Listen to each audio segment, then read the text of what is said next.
All right, get ready. We're about to take a deep dive into the exciting world of cybersecurity. It's like a mix of digital espionage, secret codes, and protecting the internet from all the bad guys out there. Sounds exciting, right? Definitely. And the reason we're diving into this is because you've got a big interview coming up for a cybersecurity analyst position, right? That's right. Now, let's be real, cybersecurity is a huge field. It can be overwhelming. So It really can. we're here to help you focus on what's essential, the knowledge you absolutely need to ace that interview. Absolutely.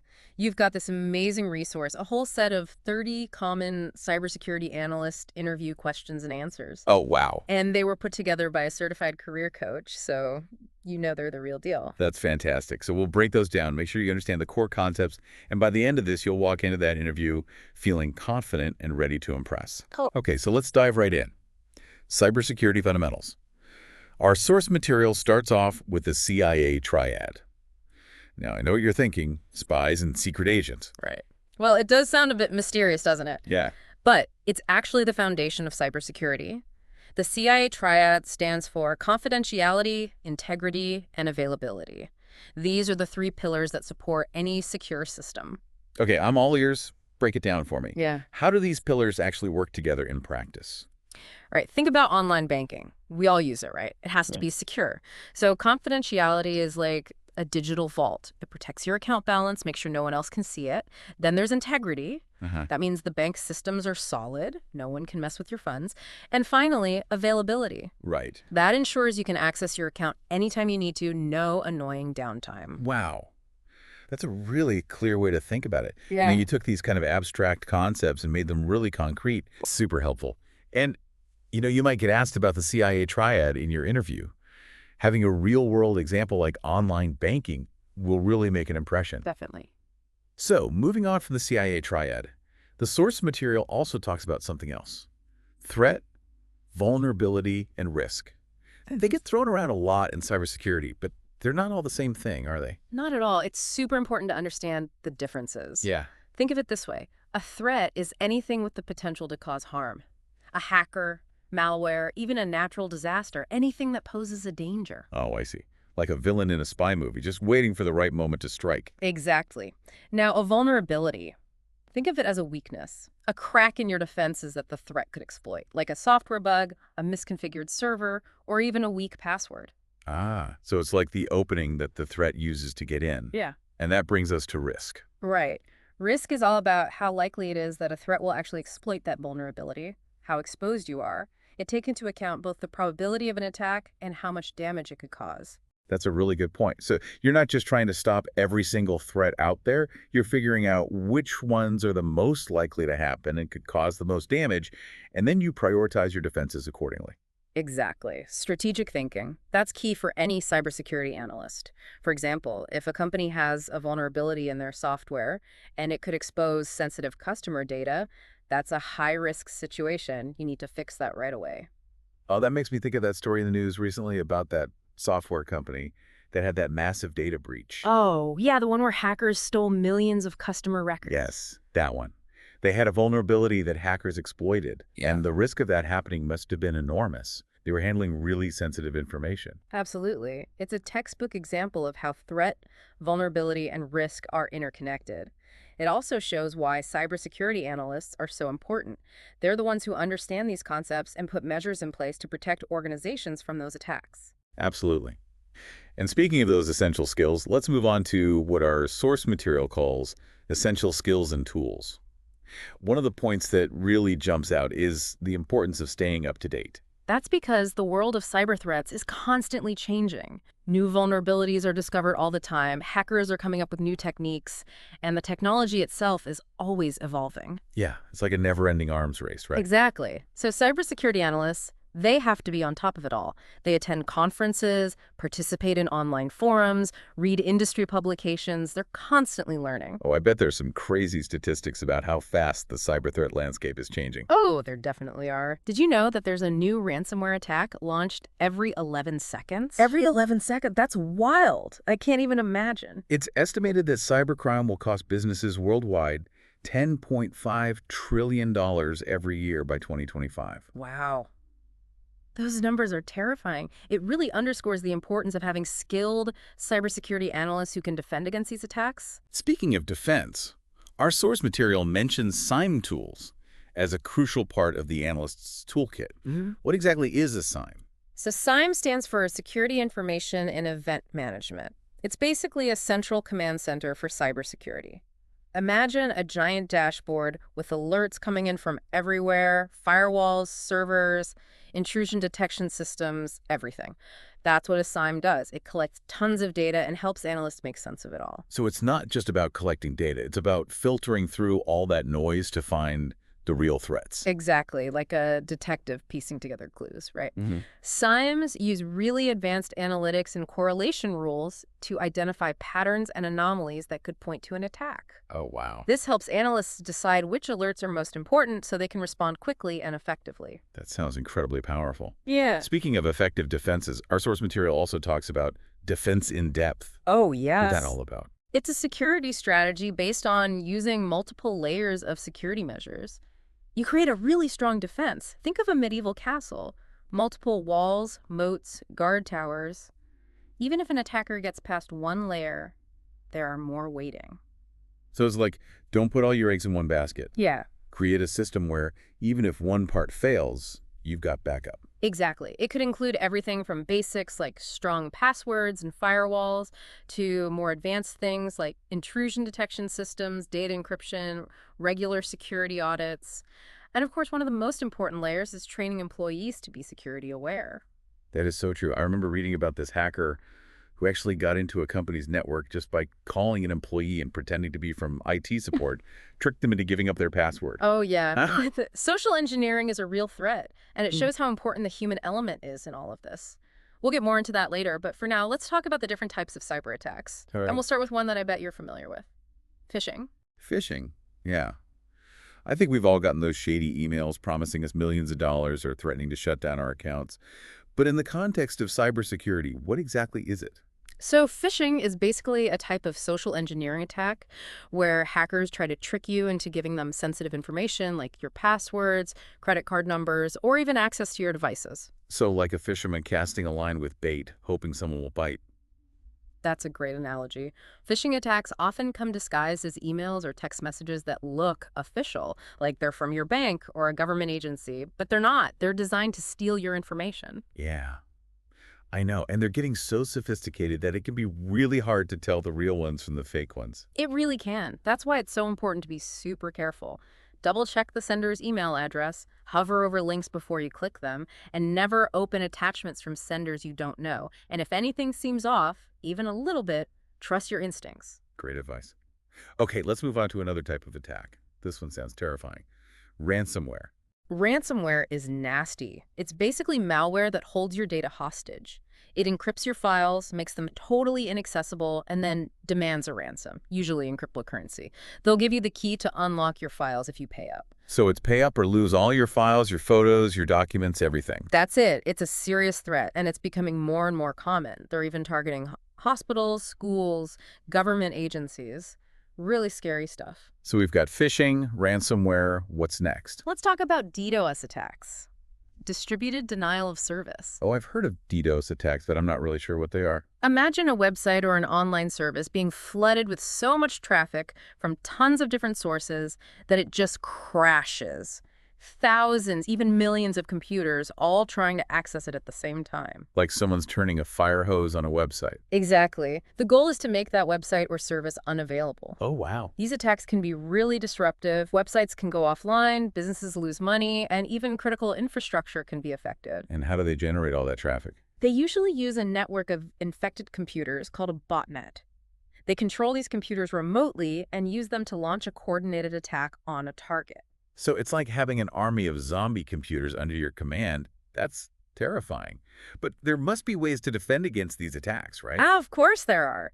Just like with any threat, there are ways to protect yourself. But we'll get into those defenses and more cool cybersecurity stuff in the next part of our deep dive. All right. Looking forward to it. Stay tuned. Welcome back to our cybersecurity deep dive. Last time we were talking about some of the big threats out there like those DDoS attacks and ransomware. Yeah, pretty scary stuff. It is. But now I'm kind of curious to switch sides for a bit. Let's put on our hacker hats and get a little more technical. You I know? like it. Getting into the nitty-gritty, huh? Exactly. Yeah. So let's see our 30 interview questions. Some of them really dig into those technical details, Yeah. and understanding that stuff, it'll definitely give you an advantage in your interview. Oh, absolutely. So bring on the technical challenge. What's first? All right, let's tackle this one. Can you explain the process of conducting a vulnerability assessment in a penetration test? Ooh, penetration test. Sounds intense. Are we talking ethical hacking here? You got it.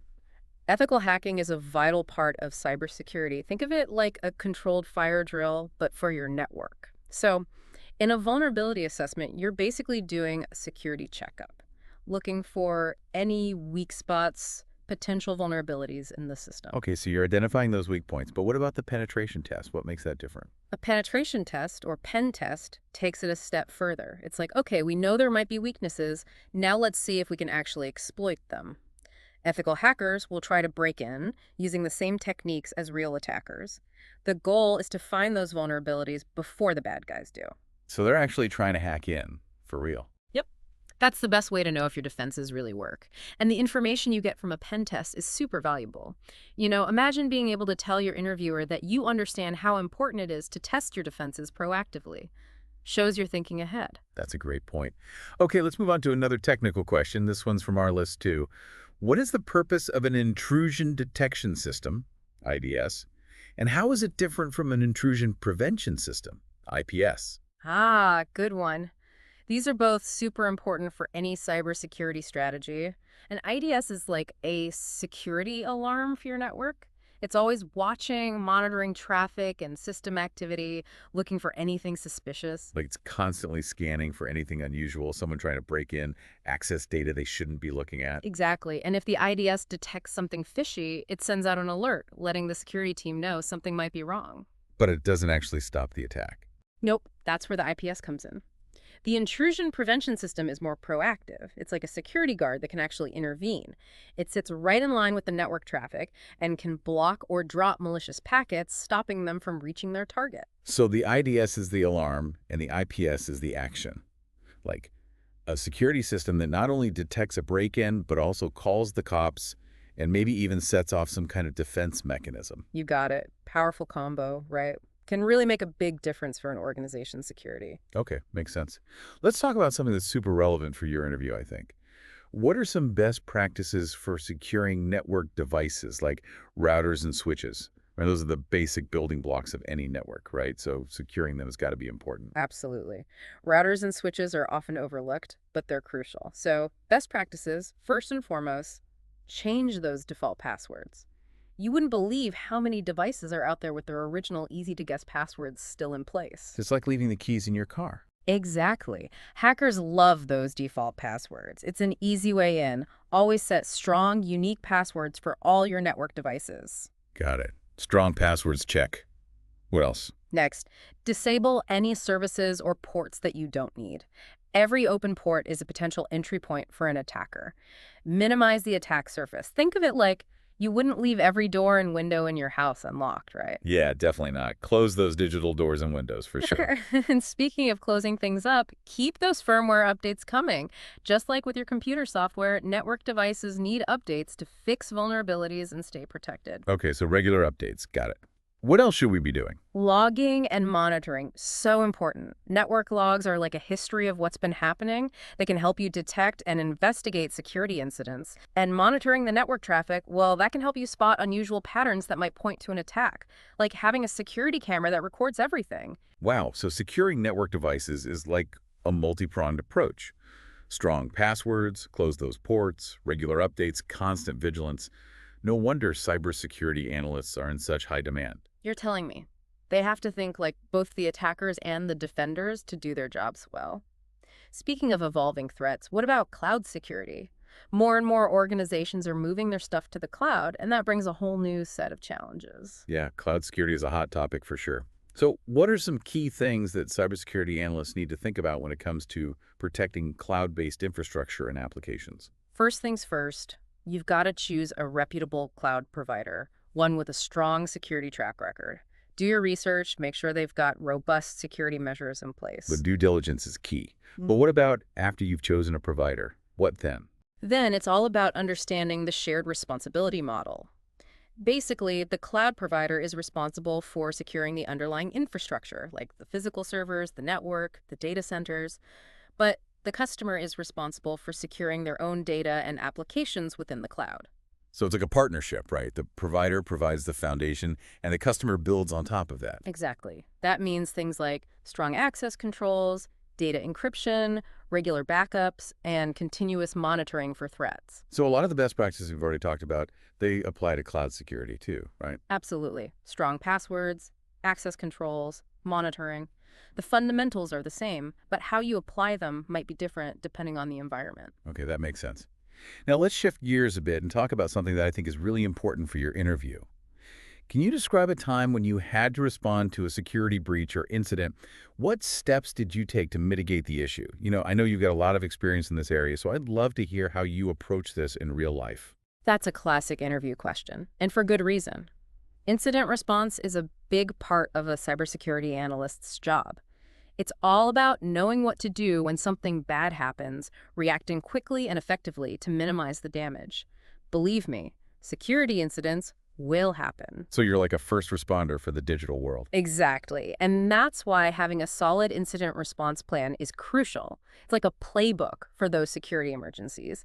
Outlines the steps, the roles and responsibilities, the communication channels. You need to have that in place. So it's all about preparation, making sure you don't freeze when things go wrong. Yeah. Okay, let's say a security breach has just been detected. Walk me through it. What are the first things you do? Priority number one, containment. Stop the bleeding, prevent further damage, and limit the attacker's access. You might isolate affected systems, take compromised devices offline, disable accounts, block traffic, things like that. So first you contain the threat, but then what? Then you figure out what happened, Right. right? You can't just leave things isolated forever. Right. That's where the investigation comes in. Time to put on those detective hats. You'll be analyzing logs, looking at network traffic, doing forensic analysis, trying to understand how the attacker got in, what systems were affected, what data might have been compromised. It's like detective work in the digital world, right? Exactly. You're gathering clues, piecing together the evidence, and once you have a good understanding of what happened, then you can start fixing things and getting back to normal. That's the remediation phase. You patch vulnerabilities, restore data, reset passwords, and put in extra security measures to prevent that same attack from happening again. Contain, investigate, remediate. But that's not all, is it? Nope. The final and maybe most important step is prevention. You learn from the incident and make changes to prevent it from happening again. That might mean updating security policies, adding new security controls, maybe providing more training for employees. So it's like a cycle, right? Yeah. Respond, investigate, fix, and prevent. And each step needs different skills and knowledge. You got it. Incident response, it's complex, but it's absolutely crucial in cybersecurity. Being able to talk about your experience with incident response in your interview, that's a big plus. Makes sense. Okay, let's move on to a question that tests your knowledge of the different types of, well, hackers, I guess. What's the difference between black hat, white hat, and gray hat hackers? I'm assuming this has something to do with, like, their motives, right? You nailed it. It's all about their ethics. Think of it like those old Western movies. You've got the black hats, the bad guys, the outlaws. They're the ones doing malicious things, stealing data, causing damage, for personal gain or just for the thrill of it. So they're like the cyber criminals, the ones we hear about in the news, hacking into banks and stealing credit card info. Exactly. Then you've got the white hats, the good guys. The heroes. Right, the sheriffs. They use their skills for good. So they're like the ethical hackers, the ones working with companies to find and fix vulnerabilities before the black hats can exploit them. Exactly. They might use the same tools and techniques, but their goals are different. They're trying to make things more secure, not less. Okay, so black hats are bad, white hats are good. What about gray hats? Where do they fit in? Gray hats are a little more ambiguous. They blur the lines a bit. They might hack into systems without permission, but not necessarily to do harm. Maybe they discover a vulnerability and disclose it publicly, even though they weren't supposed to. It's a gray area, hence the name. So they're kind of like the rogue hackers, operating outside the rules, but still with some sense of ethics. That's a good way to put it.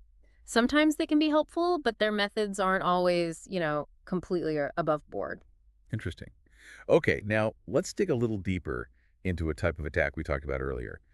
What is a distributed denial of service DDoS attack, and how can it be mitigated? Oh, DDoS attacks. These can be really bad news.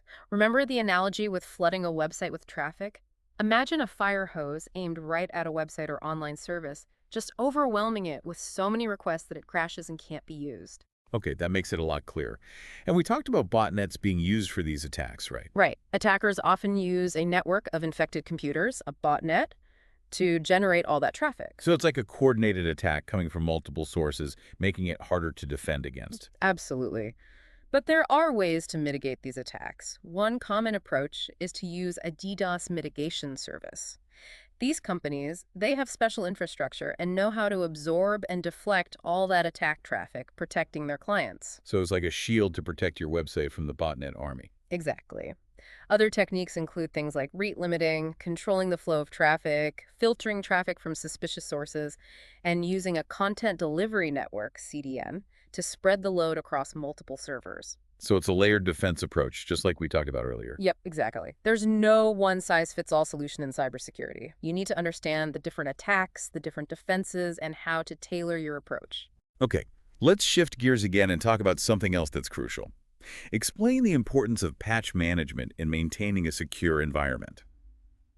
I'm guessing this is all about keeping software up to date. Bingo. Patch management is about fixing those software bugs. The vulnerabilities we've been talking about. No software is perfect. There are always going to be weaknesses, and hackers are always looking for those weaknesses to exploit. So it's a race against time, right? Staying one step ahead of the bad guys. You got it. That's where patches come in. They're software updates that fix those known vulnerabilities, plugging the holes before the hackers can get in. Like getting a vaccine to protect yourself from a disease. Exactly. Patch management is essential for keeping things secure. Every organization should have a good process in place for it. But keeping track of all those patches and making sure they're installed on every system, that can't be easy. It can be a real headache. Luckily, there are tools that can help. Patch management software can automate a lot of the process. It scans for missing patches, downloads and installs updates, generates reports. Like a robot that takes care of all the updates for you. Exactly. Another example of how technology can be used to make things more secure. All right, let's talk about incident investigation for a minute. What are some common indicators of compromise, IOCs, that you look for during an investigation? This is where those digital detective skills really come into play, right? Absolutely. Indicators of compromise, IOCs, those are the clues that tell you something is wrong. It's like being a detective at a crime scene, looking for signs of a break-in. Okay, so what are some of those digital fingerprints that hackers might leave behind? One of the most common is unusual network traffic. Maybe a sudden spike in activity, connections to weird IP addresses, data leaving the network in a strange way. So it's like noticing someone sneaking in and out of your house at odd hours. Exactly. Another common one is finding unknown files or processes on a system, like a strange footprint at the crime scene. Makes sense. Yeah. What else might tip you off that a system has been compromised? Unauthorized changes to system configurations, that's a big red flag. New user accounts popping up, changes to file permissions, modifications to the registry. So like if someone's been rearranging the furniture in your house without your permission? You got it. And then there are failed login attempts. Lots of failed logins from a weird IP address or using a username you don't recognize.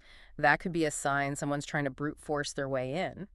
Like someone picking the lock on your front door. Exactly. And finally, keep an eye out for suspicious user activity.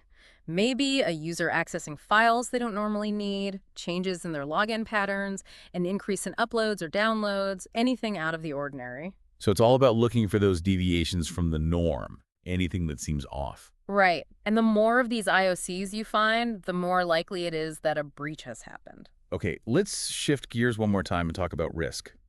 Could you explain the concept of risk-based cybersecurity and its benefits? I'm thinking this has something to do with prioritizing security efforts, right? Exactly. It's all about working smarter, not harder. You can't protect everything equally. So, risk-based cybersecurity is about focusing your resources on the things that matter most and the threats that pose the biggest risk. So you're being strategic, making informed decisions about where to invest your time and money. Precisely. It starts with identifying your most valuable assets, the crown jewels, Mm. and then figuring out what threats could harm those assets. Figuring out who the bad guys are and what they're after. Right. Then you assess the vulnerabilities that could be exploited to damage those assets. Looking for those weak spots that could be used against you. Exactly. Once you have a clear picture of the risks, you can start developing those mitigation strategies. Putting things in place to reduce the likelihood of an attack or to minimize the damage if one does happen. Exactly. Risk-based cybersecurity is about making smart decisions, allocating your resources wisely to maximize your protection. That makes a lot of sense. Now, how about this? How do you handle false positives generated by security tools or systems? I imagine that can be frustrating, those alerts that turn out to be nothing. Oh, tell me about it. False positives are a pain, like a car alarm that keeps going off for no reason.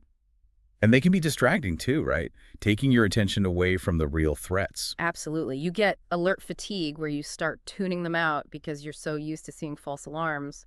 That's dangerous because a real attack could slip through. So how do you handle those false positives without becoming numb to all the alerts? Well, first, you verify the alert. Don't just assume it's a false positive. Investigate. Gather more information. Okay, investigate first. What if it does turn out to be a false positive? Then you need to figure out why the alert was triggered. Maybe you need to adjust the settings on your security tool, update your threat intelligence, something like that. So even a false positive can be a learning experience, a chance to improve things. Exactly. Every alert, even the false ones, is an opportunity to learn and get better. Okay, let's wrap up this part of our deep dive with a big picture question. In your opinion, what's the most significant challenge facing the cybersecurity industry today? Oh man, there are so many. It's a constantly changing field. The threats are becoming more sophisticated every day. But if I had to pick one, I'd say the biggest challenge is the lack of skilled cybersecurity professionals. I've heard about that. There just aren't enough people with the right skills to fill all the jobs. It's a highly competitive field, and the gap between supply and demand is only going to get bigger. So what can be done about it? We need to invest in education and training, inspire more people to get into cybersecurity, and we need to make sure those who are in the field have the support they need to succeed. It's a challenge, for sure, but it's also an incredible opportunity. Cybersecurity is so important, we need talented people to protect our digital world. Couldn't agree more. It's a rewarding career path with tons of opportunities. All right, welcome back for the final part of our cybersecurity deep dive. After our conversations, I'm actually feeling a lot more confident about this whole cybersecurity thing. But before we wrap up, there's one more crucial area we need to cover from our source material: incident response. Yeah, you're right. Incident response, that's where it all comes together. It's one thing to know the concepts, the threats, all that, but it's a whole different ballgame when you're actually facing a security incident. And trust me, it's going to happen. It's like, okay, the alarm bells are going off, someone's trying to break in, or maybe they already have. It's like that scene in a heist movie when the security system trips and everyone jumps into action. That's a great analogy. And just like in those movies, having a plan is essential. That's where incident response planning comes in. It's like a fire drill for cyber attacks. You need to know exactly what to do, who to call, how to contain the damage, and how to get things back to normal as quickly as possible. So it's about preparation, having a clear set of procedures so you don't panic when things hit the fan. Exactly. A well-defined plan outlines the steps, roles, responsibilities, communication channels, everything. It's your playbook for those security emergencies, and it's absolutely vital for a strong security posture. Okay, let's walk through a scenario. Let's say a security breach has just been detected. What are the immediate steps? What does a cybersecurity analyst do first? First things first, containment.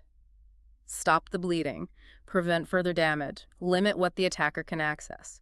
Might involve isolating affected systems, taking devices offline, disabling compromised accounts, blocking malicious traffic, whatever it takes to contain the threat. So you contain the threat. What then? You can't just leave those systems isolated forever. Right, you need to figure out what exactly happened. That's where the investigation comes in. It's like detective work, right? Right. Analyzing logs, network traffic, doing forensic analysis. You're trying to piece together the puzzle. Hmm. How did they get in? What systems were affected? Was any data compromised? Like following those digital breadcrumbs to see how it all unfolded. Exactly. And once you have a clear picture, you can start to fix the problem and recover. That's the remediation phase. Patching vulnerabilities, restoring data from backups, resetting passwords, implementing extra security measures to prevent a repeat. Contain, investigate, remediate. Is that it? Well, there's one more crucial step. Prevention. You learn from the incident, make changes to stop it from happening again. Maybe update security policies, implement new controls, provide additional training. So it's a cycle. Yeah. Respond, figure out what went wrong, fix it, and prevent it from happening again. Absolutely. Incident response, it's an ongoing process. The threat landscape is always changing. So you need to be adapting your defenses and refining your incident response plan all the time. This makes me think back to what we were talking about earlier, the shortage of cybersecurity professionals. Mm. No wonder those skills are in such high demand. Incident response takes technical expertise, analytical thinking, communication skills, all of it. Yeah, it's a challenging field, but so rewarding. If you're into tech and you like problem solving, it's a great career. So we've covered a lot in this deep dive. The fundamentals of cybersecurity, different types of threats, essential tools, key skills. We even got into some advanced stuff, penetration testing, cloud security, incident response. I feel a lot more prepared for that interview now. Awesome. That's what we like to hear. Remember, confidence is key. Show them you're passionate, you've done your homework, and you're ready to learn and grow. And don't forget to use real-world examples, like the ones we talked about today. It'll make you stand out, show them you really get it. Right. And don't be afraid to highlight your soft skills too. Things like communication, teamwork, problem solving. Those are super important for any cybersecurity analyst. Awesome. To everyone listening, go out there and ace that interview. Remember, learning never stops in cybersecurity. Mhm. Stay curious, stay vigilant. That's a great note to end on. Thanks for joining us for this cybersecurity deep dive. We'll see you next time.